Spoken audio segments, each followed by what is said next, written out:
The wine glass felt cool in my hand, but my palm was damp. I forced myself to grip it lightly as if nothing in the world was wrong.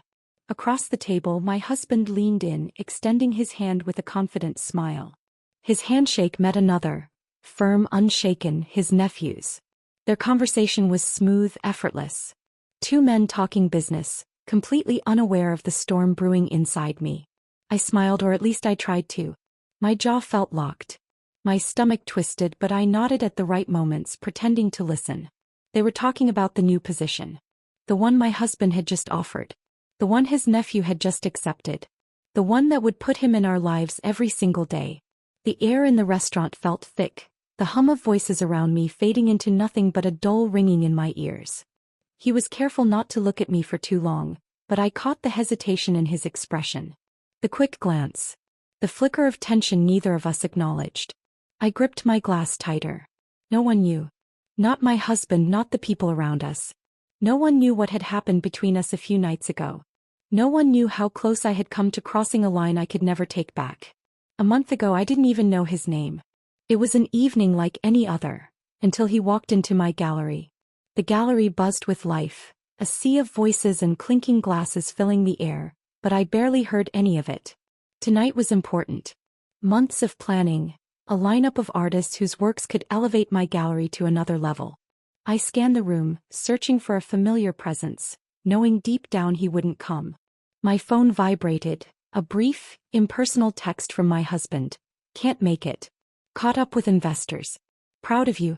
I locked the screen, shoving the disappointment aside. Then a voice behind me. Smooth, calm, deliberate. Impressive curation. The contrast of light and texture. It's bold. I turned and there he was. My husband's nephew, standing too close, hands in his pockets, eyes locked on mine. He spoke about the exhibits like someone who truly saw them, who saw me. It's a shame your husband doesn't share your passion for this. His tone was neutral, but something about it unsettled me. Later, when the crowd thinned, he offered to drive me home. I said yes. In the car, his voice was quiet, steady. The conversation turned personal. Too personal. And I let it. The gallery was silent, the last echoes of guests long gone. I stood alone under the dim glow of the track lighting, adjusting a misplaced plaque, stretching time, avoiding the moment I had to go home to another empty evening.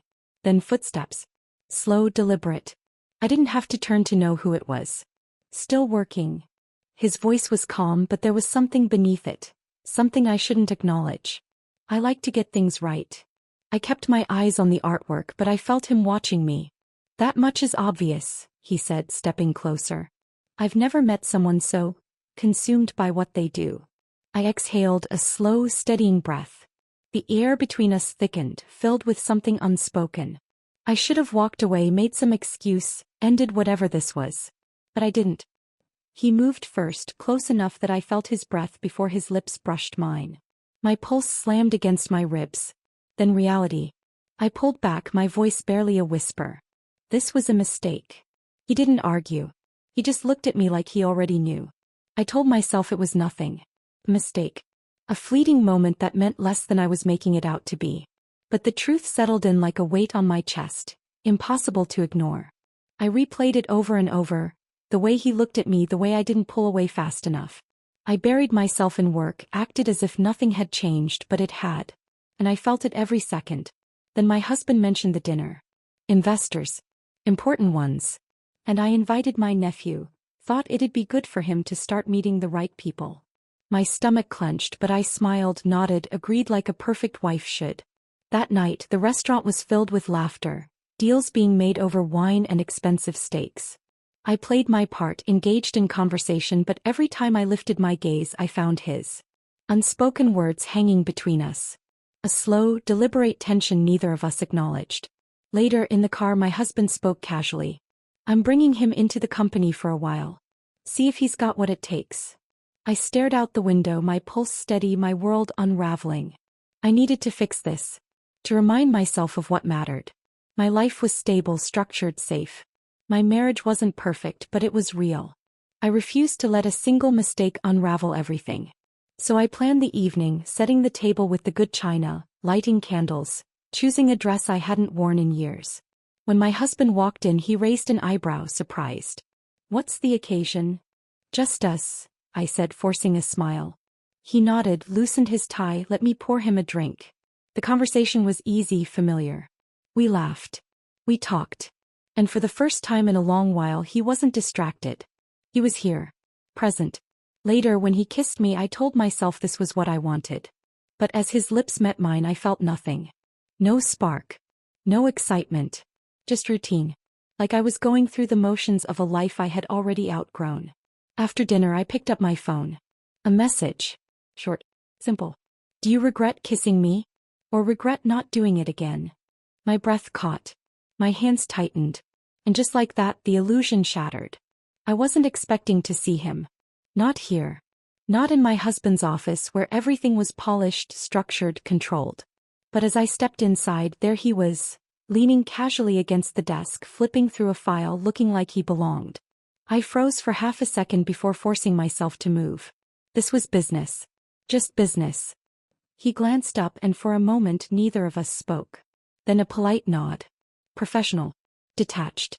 "I was just reviewing the expansion plans," he said, holding up the folder like it mattered. I nodded, my voice steady. "Good. It's an important project." The words were safe, but the air between us wasn't. There was something unspoken, something simmering beneath the surface. He watched me too carefully, too knowingly. Then the slightest smirk. "You always keep everything under control, don't you?" It was nothing. A simple observation. But it hit like a challenge, threading through my carefully built defenses. I swallowed, turned away, walked toward the door. This time I was the one leaving first. But for the first time I wasn't sure I wanted to. The invitation felt sudden, almost out of character. "We should get away," my husband said over breakfast.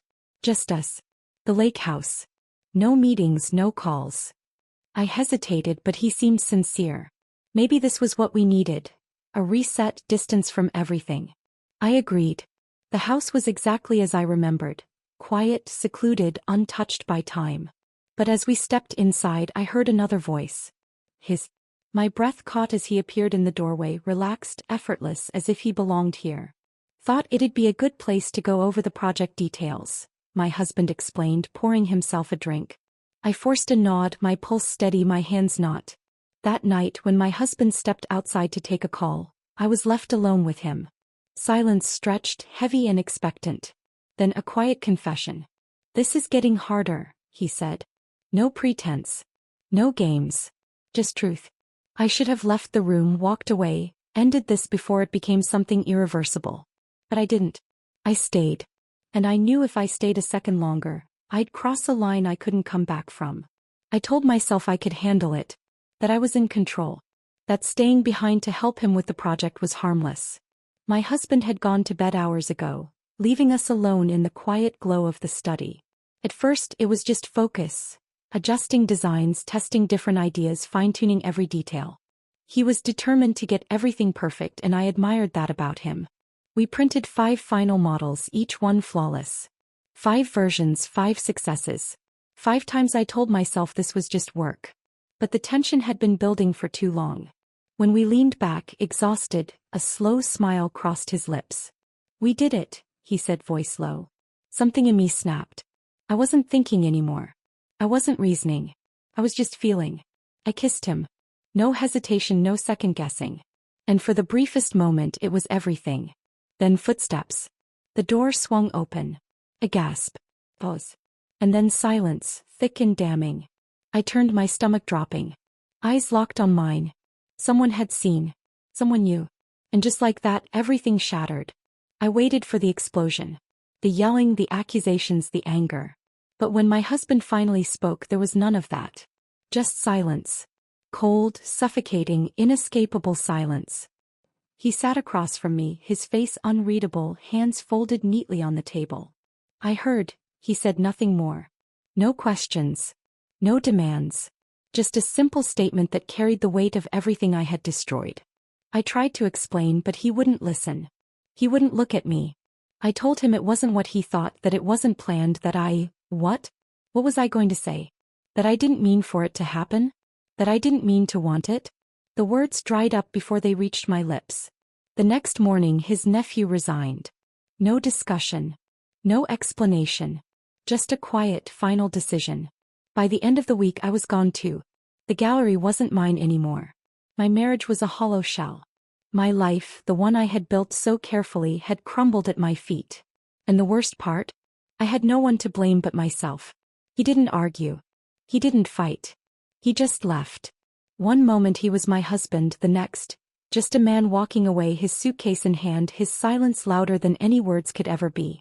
No second chances, no discussions. Just a clean break. A finality I never expected. His nephew left too. No goodbye, no closure. Just an empty office, a resigned email, a one-way ticket out of my life. I didn't know where he went. I never asked. It didn't matter. I had ruined everything and he had done the only thing that made sense. He ran.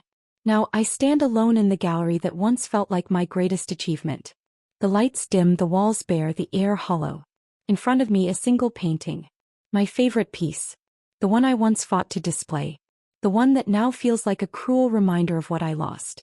My phone is silent. No calls. No messages. No one waiting. I destroyed my life for a moment. A fleeting, reckless, irreversible moment. Outside the rain starts. And I just stand there watching everything fade.